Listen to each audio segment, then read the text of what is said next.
अस्सलाम वालेकुम। हमारा आज का टॉपिक है बाब नंबर 7 बायो एनर्जेटिक्स। इसका टॉपिक हमारे पास है रिस्पायरेशन का मैकेनिज़्म, पेज नंबर 159 पे। ठीक है, रिस्पायरेशन का मैकेनिज़्म सबसे पहले पढ़ेंगे कि रिस्पायरेशन के अमल में जो रिएक्शंस होते हैं उनके कौन कौन से स्टेप्स होते हैं।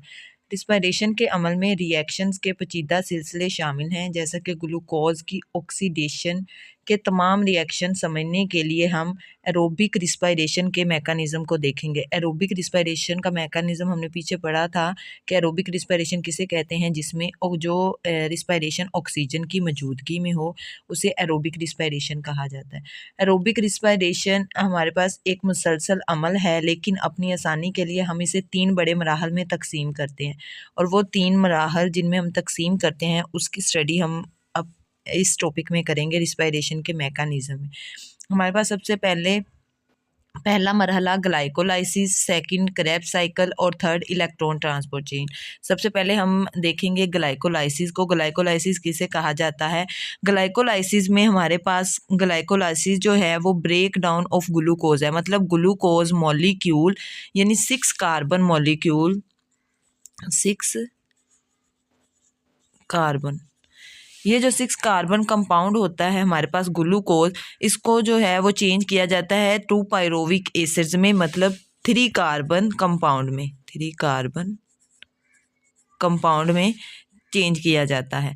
अब 3 कार्बन कंपाउंड में जब चेंज किया जाता है तो हमारे पास पहले हम ये देखेंगे कि ये ग्लाइकोलाइसिस का अमल होता कहाँ पे। ग्लाइकोलाइसिस का अमल जो है वो हमारे पास होता है साइटोप्लाज्म में होता है, और इसमें ग्लाइकोलाइसिस के अमल में हमारे पास ऑक्सीजन को इस्तेमाल नहीं किया जाता। अब यहाँ पे जब ग्लाइकोलाइसिस होगी, ग्लूकोज का मॉलिक्यूल ये हमारे पास 6 कार्बन कंपाउंड है, और ये जो है वो टूटेगा 3 कार्बन कंपाउंड में। अब इसमें मौजूदगी ADP की मौजूदगी में और NAD पॉजिटिव की मौजूदगी में ये 2 पायरोविक एसिड में चेंज हो जाएगा। उसके साथ हमारे पास ATP और NADH बनेगा, मतलब 2 मॉलिक्यूल्स हमारे पास पायरोविक एसिड के बनेंगे, उसके साथ एडिनोसिन ट्राईफॉस्फेट और NADH का मॉलिक्यूल बनेगा।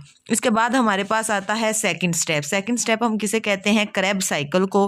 क्रेब्स साइकिल में क्या होता है, ये जो हमारे पास 2 पायरोविक एसिड है, 2 पायरोविक एसिड मॉलिक्यूल जो 3 कार्बन कंपाउंड है, इसे तब्दील कर दिया हो जाता है ये तब्दील एसिटाइल कोएंजाइम ए में। एसिटाइल कोएंजाइम ए में जब ये तब्दील होता है तो हमारे पास इसमें एसिटाइल कोएंजाइम ए में जब ये तब्दील होगा तो ये क्रेब्स साइकिल का जो प्रोसेस है ये हमारे पास माइटोकॉन्ड्रिया में होता है। ग्लाइकोलाइसिस किस में होता है? साइटोप्लाज्म में, और क्रेब्स साइकिल किस में होता है? माइटोकॉन्ड्रिया में, माइटोकॉन्ड्रिया की ऑर्गेनेली में। अब जब हमारे पास पायरोविक एसिड के मॉलिक्यूल्स होंगे, मतलब ये वाले पायरोविक एसिड के जो 2 मॉलिक्यूल्स होंगे वो किस में चेंज होंगे? क्रेब्स साइकिल, हमारे पास क्रेब्स साइकिल जो है वो माइटोकॉन्ड्रिया में होगा। इसमें हमारे पास पायरोविक एसिड, यहाँ पे पायरोविक एसिड जो मॉलिक्यूल्स कंपाउंड 3 कार्बन कंपाउंड्स होंगे, इसके 2 मॉलिक्यूल किस में चेंज हो जाएंगे? एसिटाइल कोएंजाइम में। जब एसिटाइल कोएंजाइम में तब्दील होंगे तो हमारे पास ये जो एसिटाइल कोएंजाइम है ये 2 कार्बन कंपाउंड है, 2 कार्बन कंपाउंड है हमारे पास, इसमें चेंज हो जाएगा एसिटाइल कोएंजाइम में। इसके बाद जो पायरोविक एसिड के मॉलिक्यूल्स हैं ये कंप्लीट ऑक्सीडेशन से क्या होंगे? इसमें हमारे पास कार्बन डाइऑक्साइड बनेगी, उसके अलावा ATP बनेगा, एडिनोसिन ट्राईफॉस्फेट और फॉस्फेट और NADH, इसके साथ FADH2 के मॉलिक्यूल्स बनेंगे। ये हमारे पास क्या होगा? Krebs cycle. इसके बाद NADH और FADH2 ये जो इसकी जो है वो आगे मज़ीद हम इलेक्ट्रॉन ट्रांसपोर्ट चेन में जाएंगे। इलेक्ट्रॉन ट्रांसपोर्ट चेन में क्या होगा? ये इलेक्ट्रॉन ट्रांसपोर्ट चेन जो है ये भी माइटोकॉन्ड्रिया में ही होता है, और इसकी जो सेलुलर रिस्पायरेशन का ये आखिरी मरहला है। अब यहाँ पे इलेक्ट्रॉन ट्रांसपोर्ट चेन में क्या होगा? एक इलेक्ट्रॉन ट्रांसपोर्ट होगा और इसमें ऑक्सीजन की मौजूदगी, जो ऊपर वाले हमारे पास क्रेब्स साइकिल और ग्लाइकोलाइसिस हैं ये ऑक्सीजन की मौजूदगी में नहीं होते, मतलब ऑक्सीजन इसमें हम यूज़ नहीं करते, लेकिन यहाँ पे जो है वो ऑक्सीजन को ऐड किया जाएगा, ऑक्सीजन इस्तेमाल की जाएगी। इलेक्ट्रॉन्स का एक इलेक्ट्रॉन ट्रांसपोर्ट चेन में मुंतकिल होगा, मतलब यहाँ पे एक इलेक्ट्रॉन ऐड किया जाएगा जो कि हाइड्रोजन की फॉर्म में होगा। अब हाइड्रोजन की फॉर्म में यहाँ पे NaDH प्लस FADH FeDH2 की जब ऑक्सीडेशन होगी तो हमारे पास ये इलेक्ट्रॉन्स क्या करेंगे, FeDH2 और NaDH ये क्या करेंगे, इलेक्ट्रॉन्स और हाइड्रोजन आयंस को खारिज करेंगे और इसके बाद जो है वो हमारे पास ऑक्सीजन के साथ मिलकर क्या बना देंगे, पानी बना देंगे। कैसे, अब यहाँ पे NaDH है, यहाँ से H जो एटम है, एटम निकल जाएगा तो हमारे पास NaD पॉजिटिव आयन बन जाएगा, NaD पॉजिटिव आयन, यहाँ पे ये देखें NaD पॉजिटिव आयन बन जाएगा और यहाँ से एक हाइड्रोजन का एटम निकला है और ये इलेक्ट्रॉन एक खारिज हो गया। अब यहाँ पे FADH2 है, FADH2 में से हाइड्रोजन के 2 एटम्स यहाँ से निकल जाएंगे और हमारे पास FAD पॉजिटिव बन जाएगा, यहाँ पे FAD पॉजिटिव। अब यहाँ पे जो हाइड्रोजन के 2 एटम्स निकले हैं, मतलब हाइड्रोजन का एक मॉलिक्यूल, ये किससे करेगा, ऑक्सीजन से रिएक्ट करेगा तो हमारे पास क्या बन जाएगा, वाटर मॉलिक्यूल। और जो बाकी इलेक्ट्रॉन होंगे, क्या हाइड्रोजन इलेक्ट्रॉन, वो क्या होंगे, खारिज हो जाएंगे और हमारे पास ATP की फॉर्म में एनर्जी भी बन जाएगी। अब यहाँ पे हमने 2 टर्म्स पढ़ी हैं, 3 टर्म्स पढ़ी हैं, NaDH, FADH2, NaDH और FADH2 और साथ ATP। अब ये जो है वो किसके एब्रीवेशन है वो भी हम देख लेते हैं।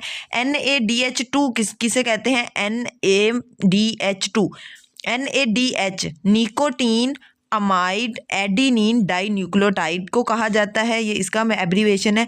FADH2 ये किसका, फ्लेविन एडिनिन डाई न्यूक्लियोटाइड का। ATP मॉलिक्यूल किसे कहा जाता है, ATP कहा जाता है एडिनोसिन ट्राई फॉस्फेट को। अब हम इसके आगे जो है वो इसकी एक दफ़ा रीडिंग कर लेते हैं मेन पॉइंट में कि हमने क्या पढ़ा है।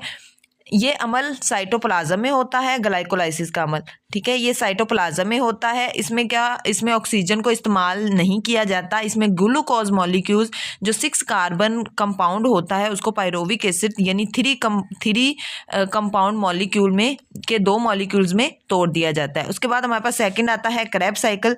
क्रेब्स साइकिल में क्या होता है, पायरोविक एसिड की मॉलिक्यूल्स की मुकम्मल ऑक्सीडेशन कर दी जाती है और मॉलिक्यूल्स की ऑक्सीडेशन करने से हमारे पास ATP, NaDH और FADH2 बनते हैं के मॉलिक्यूल्स बनते हैं, ATP, NaDH एंड FADH2। और पायरोविक एसिड 3 कार्बन को 2 कार्बन वाले कंपाउंड यानी एसिटाइल को एंजाइम में तब्दील कर दिया जाता है और ये अमल कहाँ पे होता है, हमारे पास माइटोकॉन्ड्रिया में। उसके बाद इलेक्ट्रॉन ट्रांसपोर्ट चेन आता है हमारे पास। इलेक्ट्रॉन ट्रांसपोर्ट चेन में क्या होता है, सेलुलर रिस्पायरेशन का ये आखिरी मरहला है। ये अमल माइटोकॉन्ड्रिया में होता है। इलेक्ट्रॉन्स का एक इलेक्ट्रॉन ट्रांसपोर्ट चेन पर मुंतकिल होता है और जब इलेक्ट्रॉन ट्रांसपोर्ट चेन पे मुंतकिल होता है तो इसमें NaDH और FADH2 ये क्या करते हैं, इलेक्ट्रॉन्स और हाइड्रोजन आयंस को खारिज करते हैं। जब ये इलेक्ट्रॉन और हाइड्रोजन आयंस को खारिज करते हैं तो वही इलेक्ट्रॉन्स और हाइड्रोजन आयंस मॉलिक्यूल ऑक्सीजन के साथ मिलते हैं, जो हम आउटसाइड से ऑक्सीजन प्रोवाइड करते हैं उससे मिलते हैं और हमारे पास क्या बना देते हैं, पानी का मॉलिक्यूल बना देते हैं। इसके बाद हमारे पास नेक्स्ट टॉपिक आता है सेलुलर रिस्पायरेशन का एनर्जी बजट। वो हमारे पास है नेक्स्ट पेज पे, पेज नंबर 160 पे, रिस्पायरेशन का बजट। वो हम नेक्स्ट देखते हैं। रिस्पायरेशन के बजट में हम देखेंगे कि हमारे पास यहाँ पे ग्लूकोज, वही 3 स्टेप्स, ग्लूकोज, क्रेब्स साइकिल और इलेक्ट्रॉन ट्रांसपोर्ट चेन, इसको जो है वो एनर्जी फ्लो में बयान किया गया है कि इसमें ATP के मॉलिक्यूल्स कैसे बनते हैं और कब बनते हैं। अब यहाँ पे हम सबसे पहले देखेंगे ग्लूकोज की ग्लाइकोलाइसिस को। ग्लूकोज की ग्लाइकोलाइसिस में ATP मॉलिक्यूल को यूज़ किया जा रहा है, ठीक है, और उसे यूज़ भी किया जा रहा है और हासिल भी किया जा रहा है ये ग्लाइकोलाइसिस के प्रोसेस में। अब हमारे पास हमने पीछे देखा ग्लाइकोलाइसिस में क्या बनता है, पायरोविक एसिड के 2 मॉलिक्यूल्स बनते हैं। अब यहाँ पे हमारे पास ग्लाइकोलाइसिस के दौरान क्या होगा, 2 NaDH मॉलिक्यूल्स बनेंगे। 2 NaDH मॉलिक्यूल्स कैसे बनेंगे हम वो देखते हैं।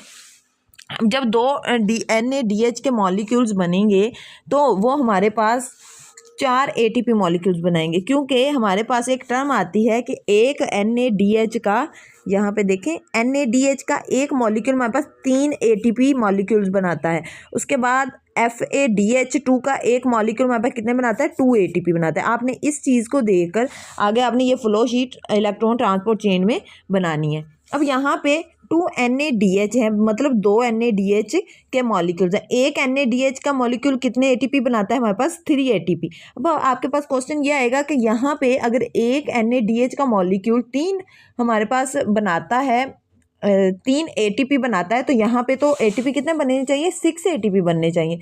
तो लेकिन हमारे पास फ्लो शीट में 4 ATP बन रहे हैं, वाई। अब यहाँ पे हम देखेंगे कि हर NADH इलेक्ट्रॉन ट्रांसफर चेन में कितने बनाता है? 3 ATP। लेकिन ग्लाइकोलाइसिस में बनने वाला जो NADH है वो 2 ATP बनाता है। क्यों? क्योंकि उसमें ग्लाइकोलाइसिस में ATP इस्तेमाल भी तो हो रहा है, ठीक है, 2 मॉलिक्यूल्स इधर इस्तेमाल हो रहे हैं, इस वजह से यहाँ पे ATP के 4 एटम्स बन रहे हैं। क्योंकि हमारे पास माइटोकॉन्ड्रिया मेम्ब्रेन से इसे गुजरना पड़ता है, क्योंकि ग्लाइकोलाइसिस जो है वो जब माइटोकॉन्ड्रिया से गुजरना पड़ता है तो इस में क्या होता है? ATP यूज़ होता है। यही बात वो बता रहे हैं, यहाँ पे ग्लूकोज में 1 ATP यूज़ हो जाता है, इसीलिए अब 2 मॉलिक्यूल्स होंगे, 2 मॉलिक्यूल्स को गुजरना पड़ेगा तो 2 ATP इस्तेमाल होंगे। अब FADH2 का हर मॉलिक्यूल हमारे पास 2 ATP बनाता है। यहाँ पे मैंने आपको बताया FADH2 का हर मॉलिक्यूल हमारे पास 2 ATP बनाता है। अब यहाँ पे ATP की हम मुकम्मल तादाद देखेंगे NADH2। अब यहाँ पे पायरोविक एसिड में क्या होगा? जब पायरोविक एसिड में NADH2 कितने, NADH का 2 है, 2 यूज़ हो रहे हैं। अब यहाँ पे ये क्या कितने बनाएंगे? 2, एक NADH3 बनाता है ATP, तो यहाँ पे कितने बना देंगे? 6 बना देंगे। इसी तरह अब एसिटाइल कोएंजाइम में जब क्रैब साइकिल होगा तो क्रैब साइकिल में 6 NADH2 बनते हैं, तो 6 में एक NADH कितना बनाता है? 3 ATP बनाता है, ठीक है। तो 6 3s आर 18 ATP, 18 आ जाएंगे। अब यहाँ पे FADH2, एक FADH2 कितने बनाता है? 2 ATP बनाता है हमारे पास, यहाँ पे 2 ATP बनाता है। जब ये 2 ATP जो हैं वो हमारे पास 2 FADH2 के मॉलिक्यूल्स हैं, तो कितने बनाएंगे? 4 ATP के मॉलिक्यूल्स बनाएंगे। ये हमारे पास टॉपिक था। अब यहाँ पे हमने ये देखना है अपने ATP मॉलिक्यूल्स की, यहाँ पे रिस्पायरेशन में हमने एनर्जी का बजट मतलब ATP के मॉलिक्यूल्स निकालने।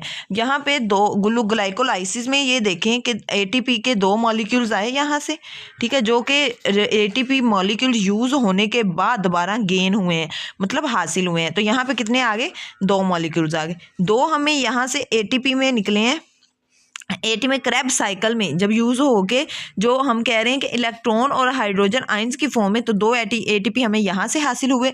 बाकी जो ATP मॉलिक्यूल्स हैं वो हमें यहाँ से हासिल होना है, 2 NADH से 4, ठीक है। उसके बाद 2 NADH2 से कितने हो रहे हैं? हमें मिल रहे हैं 6 ATP, ठीक है। उसके बाद 6 NADH2 से कितने आ रहे हैं? हमें मिल रहे हैं यहाँ पे ये देखें 18 ATP। उसके बाद 2 FADH2 से कितने आ रहे हैं? 4 ATP।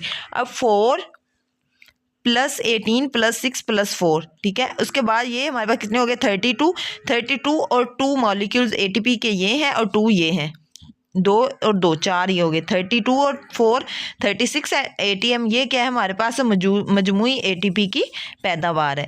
ये हमारे पास कंप्लीट टॉपिक था जिसमें हमने पढ़ा हमारे पास मैकानिज़्म, रिस्पायरेशन का मैकानिज़्म हमने पढ़ा, और उसके बाद हमने क्या पढ़ा?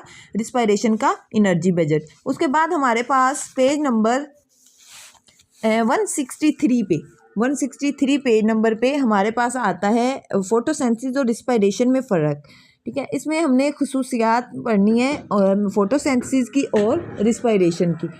मेटाबॉलिज्म की किस्म, फर्स्ट खुसूसियत हमारे पास है मेटाबॉलिज्म की किस्म।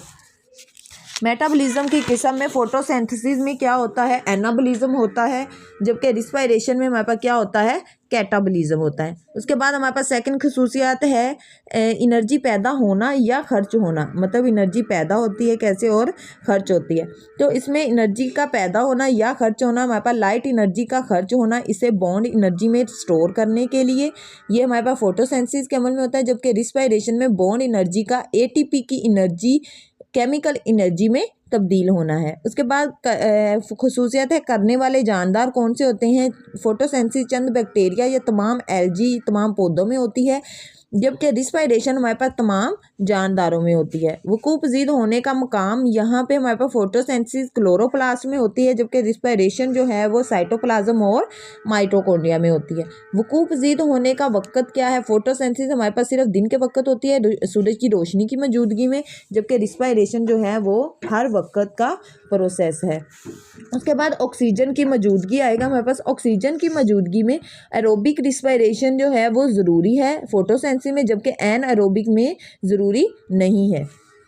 उसके बाद एटीपी का मजमूई फ़ायदा क्या है? हमारे पास एटीपी मॉलिक्यूल एरोबिक रिस्पायरेशन में 36 एलिमेंट्स हमें रिसीव होते हैं। यहाँ पे ये देखिए 36 बनती है इसकी पैदावार, जबकि हमारे पास रिस्पायरेशन में जो है वो सिर्फ 2 मॉलिक्यूल्स बनते हैं। इख्तितामी प्रोडक्ट में कार्बन डाइऑक्साइड और पानी है, जबकि लैक्टिक एसिड या इथाइल अल्कोहल और कार्बन डाइऑक्साइड होते हैं किसमें? हमारे पास रिस्पायरेशन में। वकूफ़ पज़ीर होने का मुकाम क्या? ग्लाइकोलाइसिस साइटोप्लाज्म में होती है, जबकि क्रेब्स साइकिल और इलेक्ट्रॉन ट्रांसपोर्ट चेन किसमें होता है? माइटोकॉन्ड्रिया में। जबकि एनारोबिक रिस्पायरेशन जो है वो हमारे पास किसमें होती है? साइटोप्लाज्म में।